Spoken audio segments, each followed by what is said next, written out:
Exercise 8.1, question number 3. Find equation of a circle which passes through the 3 points. और हमारे पास ये 3 points given है और इन 3 पॉइंट्स में से जो सर्कल पास होगा उस सर्कल का इक्वेशन हमें फाइंड आउट करना है। यही हमसे क्वेश्चन में पूछा गया है। तो हम यूज़ करेंगे general equation of this circle using general equation of circle. और हमारे पास general equation of the circle था x square plus y square plus 2gx और plus 2fy plus c is equal to 0। इसको हम इक्वेशन नंबर ए का नाम देंगे। और अभी चूंकि ये इक्वेशन ऑफ द सर्कल है और ये इन तीनों पॉइंट्स में से पास होंगे तो हम x और y की जगह इन तीनों पॉइंट्स को पुट कर सकते हैं। तो अभी हम पुट करेंगे x comma y is equal to the first point हमारे पास 1 कामा 1 है और इसको हम इक्वेशन नंबर ए में पुट कर रहे हैं। तो x की जगह आ जाएगा 1 का स्क्वायर प्लस 1 का स्क्वायर प्लस 2gx x की जगह 1 प्लस 2fy y की जगह 1 आ जाएगा और plus c is equal to 0। यहाँ पर 1 का स्क्वायर 1 का स्क्वायर 1 तो 1 प्लस 1 होगा 2 प्लस 2g इंटू 1 होगा 2g और 2f इंटू 1 होगा 2f plus c is equal to 0। अभी हम इस 2 को राइट हैंड साइड पर शिफ्ट करेंगे तो 2g plus 2f plus c is equal to -2 आ जाएगा। इसको हम इक्वेशन नंबर 1 का नाम देंगे। और अभी हम सेकंड पॉइंट को पुट करेंगे तो put x comma y is equal to 2 comma -1 in equation number A. तो हमारे पास x की जगह 2 पुट होगा, y की जगह -1 इस इक्वेशन नंबर ए में। तो x की जगह 2 यानी 2 का square plus y square y की जगह -1 का स्क्वायर प्लस 2gx x की जगह 2 आ जाएगा और प्लस 2fy y की जगह -1 plus c is equal to 0। यहाँ पर 2 का स्क्वायर 4 आ जाएगा और -1 का स्क्वायर प्लस 1 आ जाएगा तो 4 प्लस 1 होगा 5। यहाँ पर 2 इंटू 2 4g, यहाँ पर 2f into -1 -2f plus c is equal to 0। और अभी हम 5 को राइट हैंड साइड पर शिफ्ट करेंगे तो 4g -2f plus c is equal to 0 और इज इक्वल टू -5। इसको हम इक्वेशन नंबर 2 का नाम देंगे। अभी हम इस थर्ड पॉइंट को पुट करेंगे तो put x comma y is equal to 3 comma -2 in equation number A. तो x की जगह इस बार 3 y की जगह -2 पुट होगा और वो भी इक्वेशन नंबर ए में। तो x स्क्वायर यानी 3 का स्क्वायर प्लस y स्क्वायर -2 का स्क्वायर प्लस 2gx x की जगह 3 और प्लस 2fy y की जगह -2 plus c is equal to 0। यहाँ पर 3 स्क्वायर 9 होगा, -2 का स्क्वायर 4 होगा तो 9 प्लस 4 हमारे पास 13। यहाँ पर 2 3 ज़ा 6g, यहाँ पर 2 into -2 -4f plus c is equal to 0। और अभी हम इस 13 को राइट हैंड साइड पर शिफ्ट करेंगे तो 6g -4f plus c is equal to -13 और इसको हम इक्वेशन नंबर 3 का नाम देंगे। अभी हमारे पास 3 इक्वेशन 1 2 एंड 3 आ चुका है जिसमें हमारे पास 3 वेरिएबल्स है, वेरिएबल g f और c, और इन तीनों को हमें फाइंड आउट करना है। तो हम सबसे पहले क्या काम करेंगे कि इक्वेशन 1 और 2 को आपस में सब्ट्रैक्ट करके इस c को ख़त्म करवा देंगे। तो हमारे पास equation number 2 minus equation number 1 इसको लिख सकते हैं। तो हम सबसे पहले इक्वेशन नंबर 2 को लिखेंगे जो कि 4g -2f plus c is equal to -5। उसके बाद इक्वेशन नंबर 1 को लिखेंगे 2g plus 2f plus c is equal to -2। और चूंकि हम दोनों इक्वेशन को सब्ट्रैक्ट कर रहे हैं तो ये इक्वेशन नंबर 2 का साइन चेंज होगा और ये पॉजिटिव, ये दोनों हमारे पास कैंसिल आउट होंगे। यहाँ पर प्लस 4g -2g तो 2g आ जाएगा, यहाँ पर -2f और -2f का आंसर -4f आ जाएगा और इज इक्वल टू यहाँ पर -5 प्लस 2 हमारे पास -3 आ जाएगा और इसको हम नाम देंगे इक्वेशन नंबर 4 का। और इसी तरह हम इक्वेशन नंबर 2 और 3 को या 1 और 3 को भी सब्ट्रैक्ट कर सकते हैं ताकि हमारे पास इनमें से b c ख़त्म हो जाए और हमारे पास जो इक्वेशन आ जाएगा वो भी इन 2 वेरिएबल होगा और फिर उसको हम इसके साथ सॉल्व कर सकते हैं।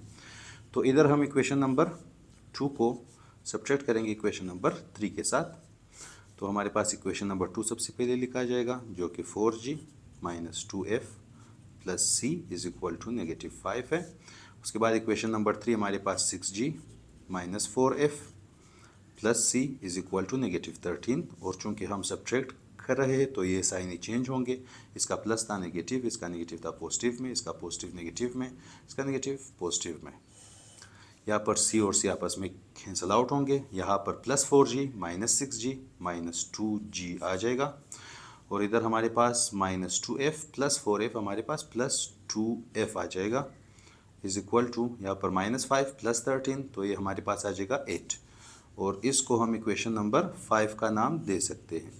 और अभी हमारे पास दो ऐसे इक्वेशन आ चुके हैं जिसमें नंबर ऑफ वेरिएबल 2 है, और वो भी हमारे पास g एंड f दोनों में। तो अभी हमें इन दोनों को आपस में सॉल्व करके g या f की वैल्यू को फाइंड आउट करना होगा। तो उसके लिए हम यहाँ पर नोट कर सकते हैं कि ये g का जो कोएफिशिएंट है वो ऑलरेडी सेम है, और इनका साइंस और इनके साइंस ऑपोजिट है। तो हम इन दोनों इक्वेशन को अगर ऐड कर ले तो हमारे पास ये g वाला टर्म कैंसिल होगा, फिर हम f को फाइंड आउट कर सकते हैं। तो अभी हम क्या काम करेंगे कि इक्वेशन नंबर 4 को प्लस करेंगे इक्वेशन नंबर 5 के साथ। तो हमारे पास सबसे पहले हम इक्वेशन नंबर 4 को लिखेंगे। हमारे पास जो इक्वेशन नंबर 4 आया था वो 2g minus 4f is equal to -3, और हमारे पास इक्वेशन नंबर 5 जो आया था वो -2g plus 2f is equal to 8, और हम इन दोनों इक्वेशन को ऐड कर रहे हैं, तो इसीलिए हमारे पास इस तरह वाला साइन चेंज नहीं होगा। और हम ऐड इस वजह से कर रहे हैं क्योंकि इनके साइंस को तब्दील करने की कोई ज़रूरत नहीं है, ये दोनों ऑलरेडी ऐसे कैंसिल आउट हो जाएंगे, और इन दोनों का आंसर हमारे पास -2f आ जाएगा, क्योंकि -4 प्लस 2, और इधर हमारे पास -3 प्लस 8, इसका आंसर हमारे पास +5 आ जाएगा। और अभी हम इस -2 को राइट हैंड साइड पर शिफ्ट करेंगे तो ये जाकर 5 के साथ डिवाइड होगा, तो ये 5 डिवाइडेड बाई 2, और इसके नेगेटिव को हम इधर ऊपर लिख सकते हैं। तो ये चीज़ हमारे पास f की वैल्यू आ चुकी है। अभी हम इस f की वैल्यू को उठाकर इक्वेशन नंबर 4 या 5 में पुट करेंगे ताकि हमारे पास g की वैल्यू आ जाए। तो पुट f इन इक्वेशन नंबर, इसको हम 4 में पुट करेंगे, और हमारे पास जो इक्वेशन नंबर 4 था वो यही इक्वेशन था। तो 2g वैसे ही -4f, f की वैल्यू -5/2 इज इक्वल टू -3, यहाँ पर 2 1 2 2 4, तो 2g यहाँ पर -2 इंटू -5 होगा, तो ये +10 होगा, इज इक्वल टू -3। अभी हम 10 को राइट हैंड साइड पर शिफ्ट करेंगे, तो 2g इज इक्वल टू -3 फिर -10, फिर 2g इज इक्वल टू -13, और g is equal to -13 divided by 2। तो ये हमारे पास g की वैल्यू। अभी हम इस f और g की वैल्यू को उठाकर इक्वेशन नंबर 1, 2 या 3 में पुट कर सकते हैं, आप किसी में पुट कर सकते हैं ताकि हमें c की वैल्यू मिल जाए। तो हम इसको पुट करेंगे इक्वेशन नंबर 1 में, put f and g in equation number 1, और इक्वेशन नंबर 1 हमारे पास था 2g, तो g की जगह -13 डिवाइडेड बाई 2, फिर प्लस 2f, f की जगह हमारे पास -5/2, फिर plus c is equal to -2। यहाँ पर 2 और 2 आपस में कैंसिल, तो -13, यहाँ पर 2 और 2 कैंसिल, प्लस इंटू माइनस हमारे पास माइनस आ जाएगा -5, फिर plus c is equal to -2, इन दोनों का आंसर -18 आ जाएगा, plus c is equal to -2। अभी हम 18 को राइट हैंड साइड पर शिफ्ट करेंगे, तो -2 प्लस 18 और c इज इक्वल टू 16 हमारे पास आ जाएगा।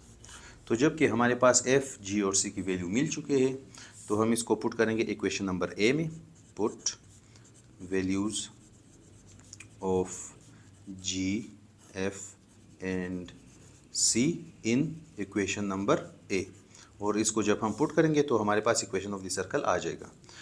तो हमारे पास इक्वेशन a क्या था, x² plus y² plus 2gx, तो g की जगह हमारे पास -13 डिवाइडेड बाई 2x फिर प्लस 2fy, f की जगह -5 डिवाइडेड बाई 2 साथ में y, और प्लस c की जगह हमारे पास 16 इज इक्वल टू 0। तो यहाँ पर x square plus y square, यहाँ पर 2 और 2 कैंसिल, प्लस इंटू माइनस हमारे पास -13x, यहाँ पर 2 और 2 cancel, plus into minus -5y, और प्लस 16 इज इक्वल टू 0। यही हमारे पास required equation of the circle है, जो कि क्वेश्चन नंबर 3 के पार्ट 3 में पूछा गया था। तो क्वेश्चन में हमारे पास इक्वेशन ऑफ द सर्कल पूछा गया था, जो कि इन तीनों पॉइंट्स में से पास हो। हमने general equation of the circle को यूज़ किया, फिर हमने इसी इक्वेशन में इन तीनों पॉइंट्स को बारी बारी पुट करके इक्वेशन नंबर 1, 2 और 3 हासिल किया, जिसमें हमारे पास वेरिएबल g, f और c इन्वॉल्व थे।